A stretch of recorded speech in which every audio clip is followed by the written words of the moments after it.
মানে আমাদের সাংসারিক জীবনে অনেক মিল। দেখেন আমরা দুজনেই কিন্তু আর্জেন্টিনা ফ্যান। বন্ধু মেসি, এবার তোমাকে কাপটা আনতেই হবে। আসলে দেখছেন যে আমাদের রেলিতে বেশ কয়েকজন 7 আপ পার্টিরা ছিল, আমাদের রেলিতে ছিল। আমি একজন ব্রাজিলের সমর্থক, কিন্তু দিনাজপুরে যে আর্জেন্টিনার যে সাপোর্টারের যে জোয়ার একটা উঠছে, তাই আমি নিজেকে আটকাতে রাখতে পারিনি।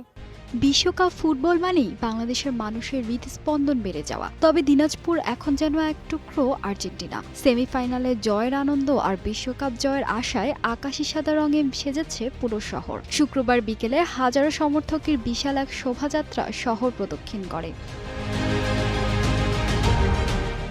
সবচেয়ে নজরকাড়া বিষয় ছিল ভিন্নতা। প্রিয় দলের জয়ের স্বপ্নে মাতোয়ারা আর্জেন্টিনার সমর্থকদের সাথে কাঁধে কাঁধ মিলিয়ে আনন্দ মিছিলে অংশ নিয়েছেন অনেক ব্রাজিল সমর্থকও। ফুটবল যে বিভেদ ভুলে ঐক্যের বার্তা দেয় তার প্রমাণ মিলল দিনাজপুরের এই রাজপথে। বাঁশির সুর আর ঢাকঢোলের তালে হাজারো কণ্ঠে কেবলই মেসির নাম, আর স্বপ্ন একদিন বাংলাদেশও বিশ্বমঞ্চে অংশ নেবে। তো আজকে আমাদের বৈরিক আবহাওয়ার কারণেও আমাদের আর্জেন্টিনা সমর্থকদের এত বড় যে একটা জোয়ার আসলে দিনাজপুরকে বুঝিয়ে দিয়েছে যে আমরা আর্জেন্টাইন সমর্থকরা কি করতে পারি। প্রতি ম্যাচের পর আর্জেন্টিনা হাসি এবং খুশি নিয়ে তারা মাঠ ছাড়ে, এবং একটা দল রয়েছে যারা আসলে প্রতি ম্যাচের পরেই বুক ভরা কষ্ট এবং আর্তনাদ নিয়ে তাদেরকে বিদায় নিতে হয়। আসলে ভাই ব্রাদার রক্তের টিম হলো সাপোর্টের করছি, যদিও মনে হালকা কষ্ট, তাও আমি এদের জোয়ার দেখে এদের সাথে আছি। কতদিন ব্রাজিল আর্জেন্টিনার সমর্থন করব, আগামীতে যেন আমরা বাংলাদেশ বাংলাদেশ বাংলাদেশ বলে চিৎকার করতে পারি।